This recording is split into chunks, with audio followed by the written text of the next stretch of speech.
Okay, ductal carcinoma इन सीतू का मतलब है कि वो बेसमेंट मेम्ब्रेन को जो है इन्वेड नहीं कर रहा। ये जो बेसमेंट मेम्ब्रेन है उसको इन्वेड नहीं कर रहा है, यहाँ पे मायोएपिथेलियल बेसमेंट मेम्ब्रेन उसको क्रॉस नहीं कर रहा, लेकिन जो इन्वेजिव होता है उसमें बेसमेंट मेम्ब्रेन को वो क्रॉस कर जाता है। This is the important difference between in Situ and carcinoma. Okay, अब DCIS जो डक्टल कार्सिनोमा होता है उसमें कोहेसिव ट्यूमर सेल्स होते हैं। ये हम लोग पढ़ेंगे जब हम लोग लॉब्यूलर पढ़ेंगे, उसमें हम लोग डिसकोहेसिव नेचर पढ़ेंगे।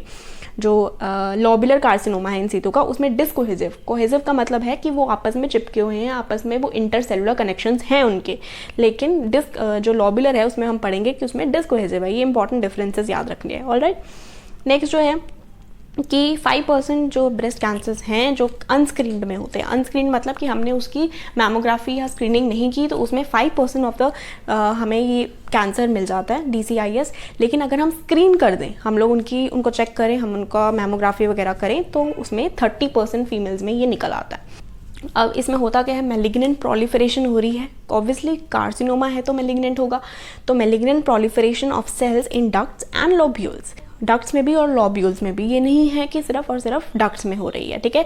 डक्टल हमने क्यों बोला, क्योंकि इसमें डक्ट लाइक ग्रोथ हो रही है। डक्ट लाइक ग्रोथ होती है कि ऐसे कोहेसिव फैशन में इनकी ग्रोथ हो रही है, लेकिन उसमें लॉब्यूल्स में ये कोहेसिव फैशन नहीं होता, इसलिए डक्ट लाइक ग्रोथ नहीं होती। लेकिन लॉब्यूलर कार्सिनोमा इन सीतू में भी डक्ट्स में भी प्रॉब्लम आती है, ठीक है। तो proliferation in both ducts and lobules. Alright, mammography करेंगे तो उसमें कैल्सिफिकेशंस मिलेंगी। मैं साथ साथ में आपको उसके बारे में भी बता रही हूँ ताकि आप डिफ्रेंशिएट कर सको। कैल्सिफिकेशंस इसमें दिखती हैं, उसमें इन्वेजिव जो होता है लॉब्यूलर वाला, उसमें मास या कैल्सिफिकेशंस हमें नहीं दिखती। जैसे ये हमने वो लिया, ट्यूमर सेल्स हैं, इसके अंदर काफ़ी सारे डक्ट्स में ट्यूमर सेल्स हैं मान लो। अब क्या होता है कि जो बाहर वाले हैं उनको ब्लड वेसल जो हैं यहाँ पे हैं, बाहर, अंदर तो नहीं है ना ब्लड वेसल्स, डक्ट के अंदर क्या ही करेंगी वो, तो यहाँ पे ब्लड वेसल्स हैं, यहाँ से उनको सपोर्ट मिल रहा है। जो बीच वाले जो है ना, उनको सब पहली बात न्यूट्रिशन की कमी आ जाती है। दूसरी बात कि वो यहाँ से ऐसे पिचक से जाते हैं, बाहर वाले इतना वो डालते हैं, तो अंदर वाले जो हैं वो सेल्स उनको वो डेड हो जाते हैं पहली बात, ठीक है। वो अगर डेड हो जाएंगे तो उनकी वहाँ पे अंदर क्या हो जाएगी, नेक्रोसिस हो जाएगी। क्या होगी, नेक्रोसिस, और नेक्रोसिस की वजह से वहाँ पे कैल्सिफिकेशंस आ जाएंगी। That is what we have written over here, that calcification is seen. अब ये जो DCIS है, पहला type comedo type, main type comedo type होता है।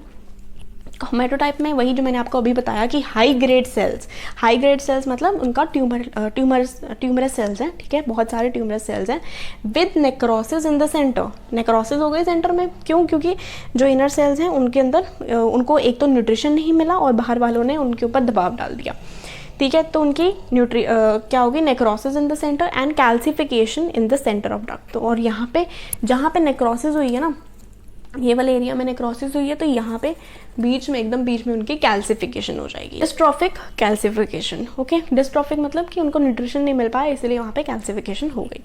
अब इनमें होता क्या है, प्लीमॉर्फिज्म होगा, NYC न्यूक्लियर साइटोप्लाज्मिक रेशियो ज़्यादा होगी, वो वही चीज़ें जो ट्यूमर सेल्स में होती हैं, ठीक है। सेंट्रल एरिया होगा नेक्रोसिस का। कॉमेडोटाइप और दूसरी हम पढ़ेंगे नॉन कॉमेडोटाइप। इन दोनों में अगर मेजर डिफरेंस आपको जानना है तो दैट इज नेक्रोसिस, कि इसमें नेक्रोसिस कॉमेडोटाइप में हो रही है और दूसरी में जो हम पढ़ेंगे नॉन कॉमेडोटाइप में, उसमें नेक्रोसिस नहीं होती। तो दिस नॉन कॉमेडो DCIS, इसमें lack central area of necrosis. अब ये जो है इसमें कुछ टाइप्स आती हैं। वो टाइप सबसे पहले है क्राइब्रीफॉर्म। क्राइब्रीफॉर्म में जैसे क्या होगा, ये हमने बना दिया, ठीक है। इसके अंदर ट्यूमर सेल्स जो हैं बीच बीच में, ये जो दिख रही है ना, ये सेल्स नहीं है, ये स्पेसिस हैं। इसके अलावा यहाँ पे सेल्स हैं, तो ये जो ब्लू में दिख रही हैं ये स्पेसिस हैं। यहाँ से इसका अपेयरेंस ऐसे होता है कुकी कटर अपेयरेंस, जैसे ये वाले रीजन से कुकी उठा लियो, बाकी सब जगह हो, यहाँ से हल्की जैसे एक केक सा बना हुआ है, वहाँ पे एक हमने कुकी टाइप का गोल से गोल हमने उठा लिया, तो दैट जो शेप बनती है उसे हम बोलते हैं क्राइब्रीफॉर्म की। क्राइब्रीफॉर्म ये होता है ना कि बीच बीच में वो होल्स होने, तो वैसे ही कुकी कटर अपेयरेंस, ठीक है। नेक्स्ट जो है माइक्रोपैपिलरी जो है, उसमें क्या होता है कि एक ही एपिथेलियम से सारे के सारे ट्यूब्यूल्स जो हैं, पैपिलरी, माइक्रो मतलब छोटे बन रहे हैं। पैपिलरी क्या होता है, वो हमने पढ़ा था पैपिलोमा में कि पैपिलास बनते हैं, और वो पैपिला क्या होता है, अंदर एक आउटग्रोथ सी होती है, और वो आउटग्रोथ के अंदर क्या होता है, फाइब्रोवैस्कुलर कंपोनेंट है ना, हमने पढ़ा था अंदर फाइब्रोवैस्कुलर कंपोनेंट होता है। अगर आपने वीडियो देखी है कि पैपिला बनता है और पैपिला के अंदर फाइब्रोवैस्कुलर कंपोनेंट भी होता है, दैट इज पैपिलरी, ठीक है।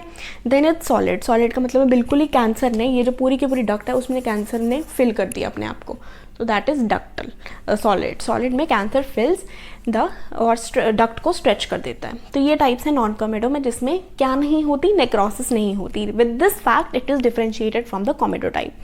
अब ये जो DCIS है वो एक प्रिकर्सर है। प्रिकर्सर किसका प्रिकर्सर? इन्वेजिव कार्सिनोमा का, क्योंकि इसके बाद जो होगा वो होगा इन्वेजिव डक्टल कार्सिनोमा, ठीक है। तो ये एक प्रिकर्सर है। ट्रीटमेंट हम क्या कर सकते हैं, हम सर्जरी कर सकते हैं, या फिर हम मे बी सर्जरी करके हम साथ साथ हम लोग हार्मोनल थेरेपी भी दे सकते हैं और रेडिएशन से भी उसको ऐड कर सकते हैं, ठीक है, ताकि वो जल्दी ख़त्म हो जाए, ताकि वो प्रिकर्सर वो कार्सिनोमा, इन्वेजिव कार्सिनोमा ना बनाए।